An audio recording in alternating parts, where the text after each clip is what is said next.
Assalamu alaikum. Today we are going to start miscellaneous exercise 4, question number 1. Question number 1 is encircle the correct options in the following.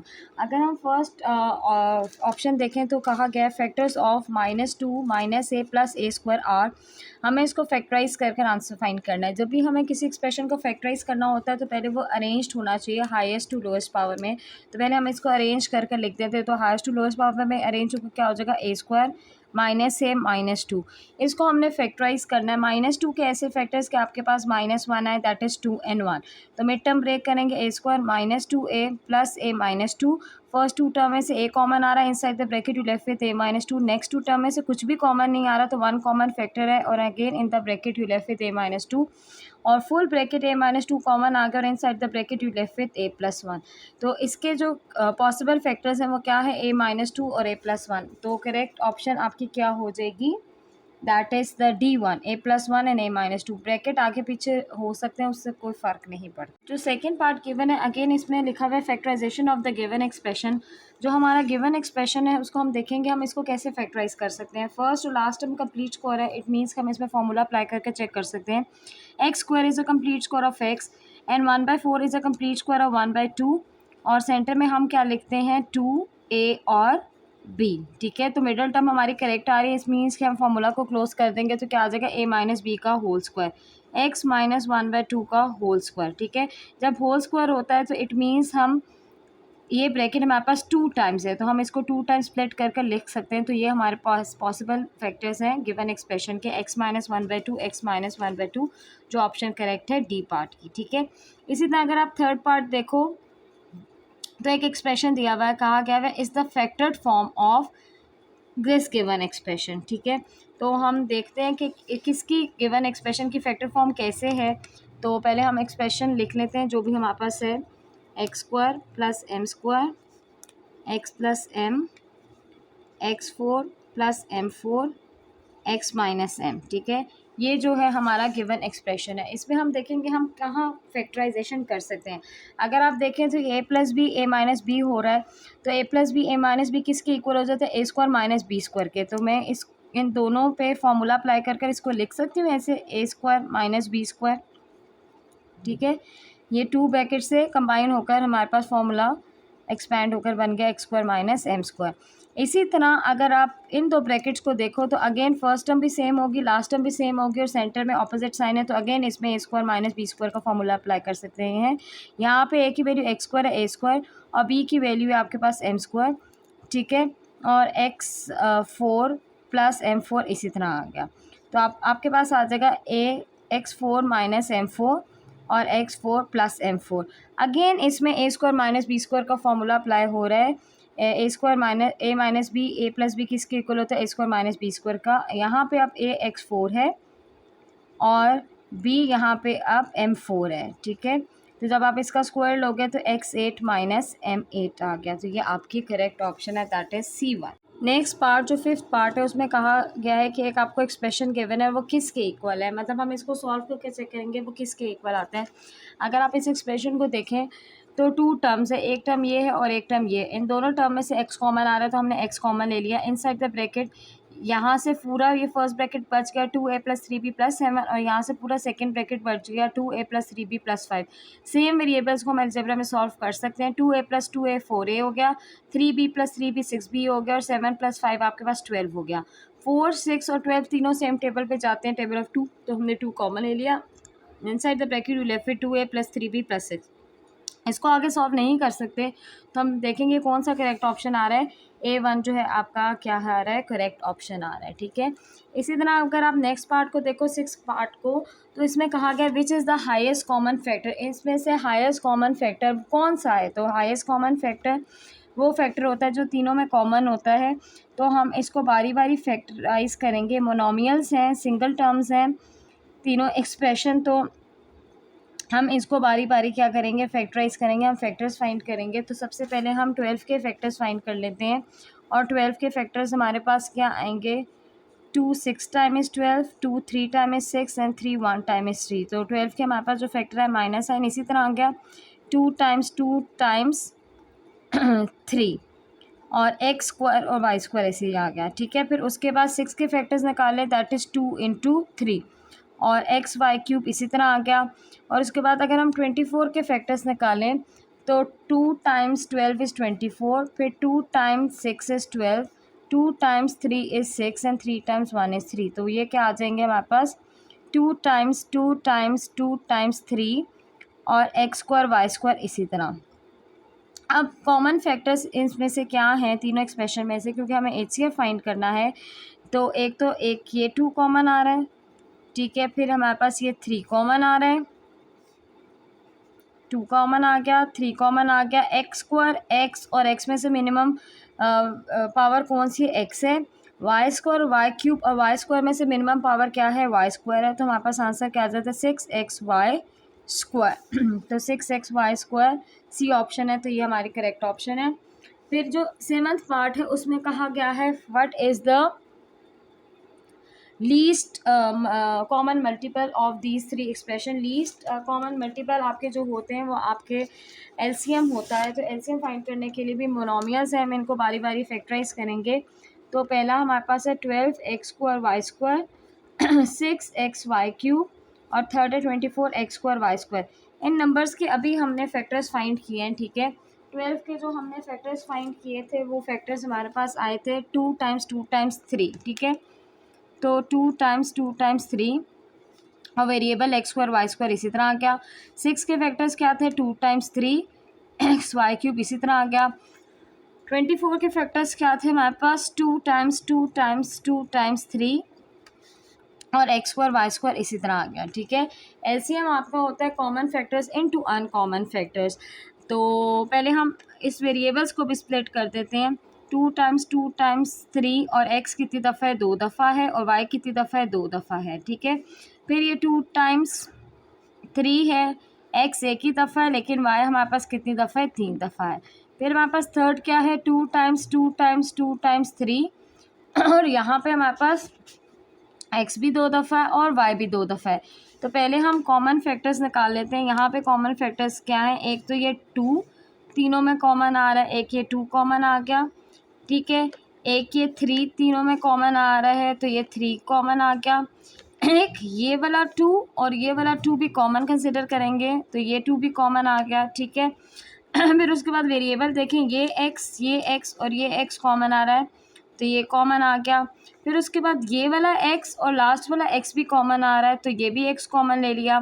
फिर हमारे पास ये 2 Y और ये 2 Y भी common आ रहे हैं तो हमने इनको भी कॉमन ले लिया, ठीक है। फिर अनकॉमन फैक्टर्स आ गए। अनकॉमन फैक्टर्स में से इधर से कुछ भी नहीं बचा, इधर से एक वाई बचा है और वहाँ से हमारे पास सिर्फ 2 बचा है, ठीक है। तो इसको हम सॉल्व करके देख सकते हैं। 2 टाइम्स 3 इज़ 6, 6 टाइम्स 2 इज़ 12, तो 12 X into X is x square and Y into Y is Y square. और ये आपके पास क्या है 2y। और आपके पास एलसीएम क्या होता है, एलसीएम आपका common factors into uncommon factors होता है। तो कॉमन फैक्टर आपका 12 एक्स स्क्वायर वाई स्क्वायर है और अनकॉमन फैक्टर्स आपका 2y है। तो 12 को जब आप 2 से मल्टीप्लाई करोगे तो 24 आ गया, एक्स स्क्वायर और वाई क्यूब, ये आपका आंसर है 24 एक्स स्क्वायर और Y cube, that is D option is the correct one. फिर आपका जो 8th पार्ट है, 8th पार्ट में आपको कहा गया है कि you have to find what is the highest common factor of these 2 expression, ठीक है। हमें HCF फाइंड करना है। तो पहले हम ये दोनों एक्सप्रेशन लिख लेते हैं और हम इनको बारी बारी क्या करेंगे फैक्टराइज करके चेक करेंगे कि इसमें से कॉमन फैक्टर्स आ कौन से रहे हैं, ठीक है। तो सबसे पहले अगर आप एक्सप्रेशन देखो तो फैक्टराइजेशन का पहला स्टेप होता है is something is coming common और नॉट। इसमें से क्या कॉमन आ रहा है x, inside the bracket you left with 7 minus 6y, आगे फैक्टराइज नहीं हो सकता। इसमें से क्या कॉमन आ रहा है, एक तो आपका एक सिंगल एक्स ही कॉमन आ रहा है, सो inside the bracket you left with 5y cube minus 3x। HCF आपका कॉमन फैक्टर होता है और इसमें कॉमन फैक्टर क्या आ रहा है एक्स, तो x is the HCF of these 2 expression, तो एक्स आपका आंसर है, ठीक है। इसी तरह इसी एक्सप्रेशन को उन्होंने कहा है कि आपको एलसीएम फाइंड करना है। तो एलसीएम क्या होता है common factors into uncommon factors. इन दोनों फैक्टर्स में कॉमन क्या था एक्स और अनकॉमन फैक्टर क्या था, एक तो 7 माइनस 6y और दूसरा 5y क्यूब माइनस 3x। तो ये आपका क्या हो जाएगा एलसीएम। और इस पार्ट की जो आपका नाइन्थ पार्ट है, ठीक है, उसका करेक्ट ऑप्शन हमारे पास क्या गिवन है, डी पार्ट गिवन है, ठीक है। इसी तरह 10th पार्ट में हमने फिर क्या फाइंड करना है, HCF ही फाइंड करना है। और अगेन हमारे पास दो एक्सप्रेशन गिवन है और हमने देखना है इसमें क्या कॉमन आ रहा है। अच्छा, nothing is coming common, I can not apply formula because 7 is not a cube of anything, तो इसको हम आगे फैक्टराइज ही नहीं कर सकते। इसी तरह अगर आप सेकंड एक्सप्रेशन देखो, nothing is coming common, I can not factorize it with the help of cube formula because 3 और 5 क्यूब किसी का होते ही नहीं है। तो ये दोनों अनकॉमन फैक्टर्स हैं। जब दोनों अनकॉमन फैक्टर्स हो, कुछ भी कॉमन ना आ रहा हो, तो कॉमन फैक्टर आपका क्या होता है, 1 होता है, ठीक है। इसी तरह हम नेक्स्ट पेज पे शिफ्ट करते हैं। तो नेक्स्ट पेज पे जो आपका 9th पार्ट है, 11th पार्ट है, उसमें अगेन आपको कहा गया है कि हमने LCM फाइंड करना है, ठीक है। तो ये वही एक्सप्रेशन है जिसका हमने HCF फाइंड किया था, तो इसका हमने अब LCM फाइंड करना है। फैक्टराइज हो नहीं सकते थे, तो common factor into uncommon factors आपका LCM होता है। कुछ भी कॉमन नहीं आ रहा तो दोनों अनकॉमन फैक्टर्स आपका LCM हो जाएगा। Simple, B option is the correct one. इसी तरह आपका जो ये 12th पार्ट है, इसमें लिखा हुआ है प्रोडक्ट ऑफ 2 फ्रैक्शंस, ठीक है। हमने इन दोनों फ्रैक्शंस का प्रोडक्ट फाइंड करना है, मतलब इन दोनों फ्रैक्शन के बीच में जो कौन सा साइन आएगा वो मल्टीप्लिकेशन का साइन आएगा, ठीक है। तो हम मल्टीप्लाई कर कर जो है वो चेक करेंगे कि क्या आंसर आता है। जब मल्टीप्लिकेशन का साइन आ जाए फ्रैक्शन के बीच में, तो हमारे पास एक एडवांटेज हो जाती है कि हम क्रॉस रिडक्शन कर सकते हैं, ठीक है। तो एक क्यू इस एक क्यू से कट जाएगा, 2v इस 2v से कट गया और एक v बच गया, और 3w से कट गए तो एक w बच गया। तो हमारे पास क्या बचा, न्यूमरेटर में 6w और डिनोमिनेटर में 3uv। अगेन 3 और 6 सेम टेबल पे रिड्यूस होते हैं, 3 1 3 3 2 टाइम 6, तो आपके पास आ गया 2w डिवाइड बाय uv। तो इससे ज़्यादा ये रिड्यूस नहीं हो सकता, तो ये आपका करेक्ट ऑप्शन होगा जो कि है बी ऑप्शन। इसी तरह 13th पार्ट है, उसमें भी एक हमें फ्रैक्शन गिवन है और कहा गया इसको सिंप्लीफाई कर कर क्या आंसर आता है। तो हम ये फ्रैक्शन लिखते हैं और इसको सॉल्व करते हैं। हमें पता है कि कोई भी फ्रैक्शन जो है आपस में डिवाइड नहीं हो सकता। जो साइन ऑफ डिवीजन है वो किस में चेंज होता है, मल्टीप्लिकेशन में चेंज होता है। तो 3y² / 10 और साइन ऑफ डिवीजन मल्टीप्लिकेशन में चेंज हो गया और हमने क्या ले लिया, रेसिप्रोकल ले लिया। जो चीज़ कैंसिल आउट होती है उसको कैंसिल आउट करेंगे। y² जो है 2y से कट गए, 2 1 2 2 5 टाइम्स 10, तो आपके पास क्या बच गया, 3 और डिनोमिनेटर में y, और वहाँ पे 1 बच गया और डिनोमिनेटर में y बच गया। 3 times 1 is 3 and 5 into Y is 5y। तो ये आपका करेक्ट ऑप्शन हो गया जो कि है B1। इसी तरह जो आपके पास 4th पार्ट गिवन है, उसमें कहा गया you have to find the sum. जो नेक्स्ट आपका पार्ट है 14th part, sum of these 2 algebraic fraction. तो हम इनका सम करके देखेंगे कि हमारे पास क्या आंसर आता है। 2 फ्रैक्शंस को जब भी हम ऐड और सब्ट्रैक्ट करना हो तो उनके डिनोमिनेटर सेम होना ज़रूरी है। अगर आप इनको देखो, इनके डिनोमिनेटर ऑलरेडी सेम है, तो हम डायरेक्ट सॉल्व इसके न्यूमरेटर को कर सकते हैं।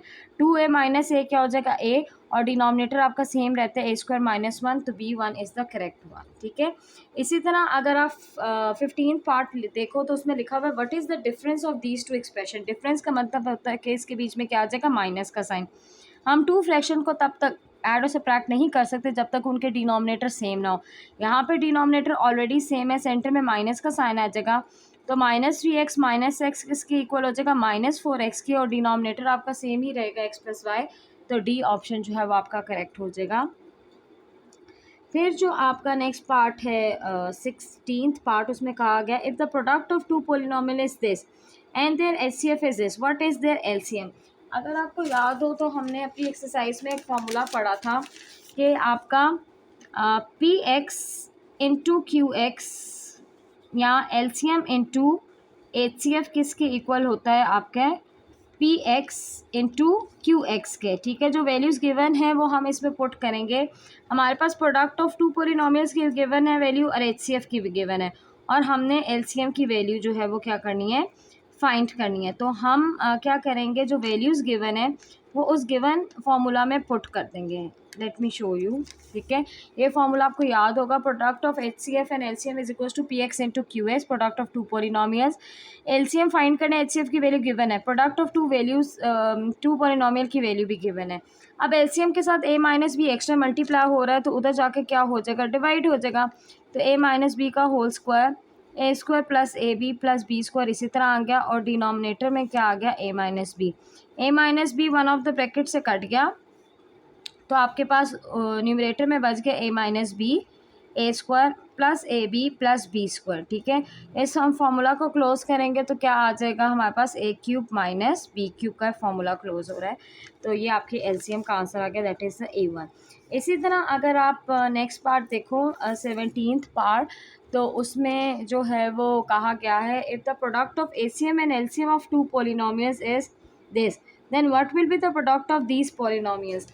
अब हमें product of HCF and LCM given है। ठीक है, तो HCF इंटू LCM किसके इक्वल होता है, PX इंटू QX के। ठीक है, और प्रोडक्ट ऑफ टू पॉलिनोमियल्स हमें क्या गिवन है, that is x cube minus y cube और x प्लस वाई। ठीक है, और हमें क्या कहा गया है कि हमें फाइंड करना है what will be the product of two polynomials.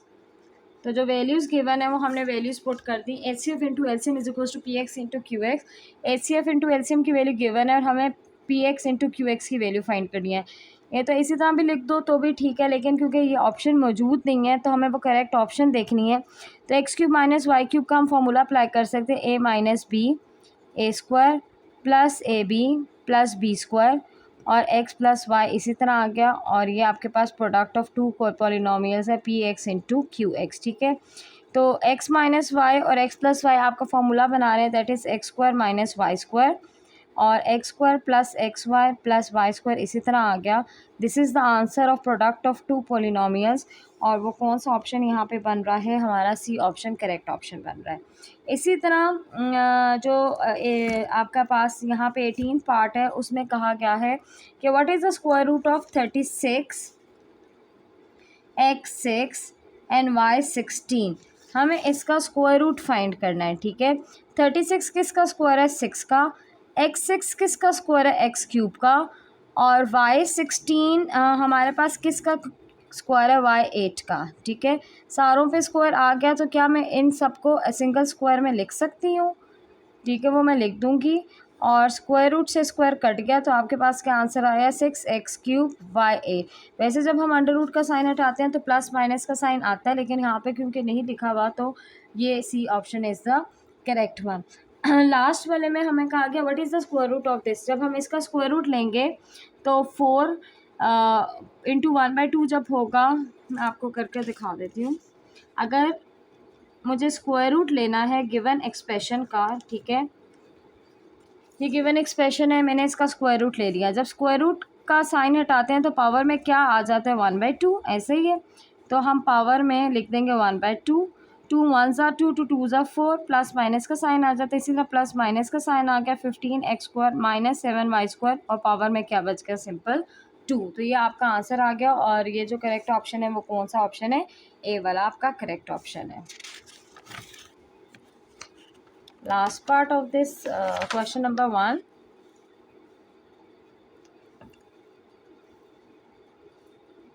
that is what is the square root of this given expression। अच्छा, हम स्क्वायर रूट कभी भी नेगेटिव टर्म का फाइंड नहीं कर सकते। क्यूब रूट हम नेगेटिव टर्म का फाइंड कर सकते हैं, बट स्क्वायर रूट हम नेगेटिव टर्म का फाइंड नहीं कर सकते। ये जो स्क्वायर है इसके अंदर जितनी भी चीज़ें हैं उन सब पे अप्लाई हो रहा है। स्क्वायर इस माइनस पे भी अप्लाई हो रहा है, स्क्वायर इस टर्म पे भी अप्लाई हो रहा है। जब माइनस पे स्क्वायर अप्लाई हुआ तो माइनस किस में चेंज हो जाएगा, प्लस में चेंज हो जाएगा, और ये स्क्वायर इस ब्रैकेट पे आ गया। और जब आप इस स्क्वायर का अंडर रूट लोगे तो आपके पास आंसर क्या आ जाएगा, 2x प्लस 1/x+1। क्योंकि यहाँ पे कोई भी प्लस माइनस का साइन नहीं यूज़ हुआ तो हमने C ऑप्शन ही करेक्ट कर दी। अगर प्लस माइनस का साइन यूज़ हो रहा होता तो फिर हम उस वाले को करेक्ट ऑप्शन कंसिडर कर दें। यहाँ पे प्लस माइनस साइन तो यूज़ हुआ है, लेकिन यहाँ पे जो है आपके ऊपर स्क्वायर भी आ गया, तो जब हम स्क्वायर रूट लेते हैं तो स्क्वायर रूट से स्क्वायर कट जाता है।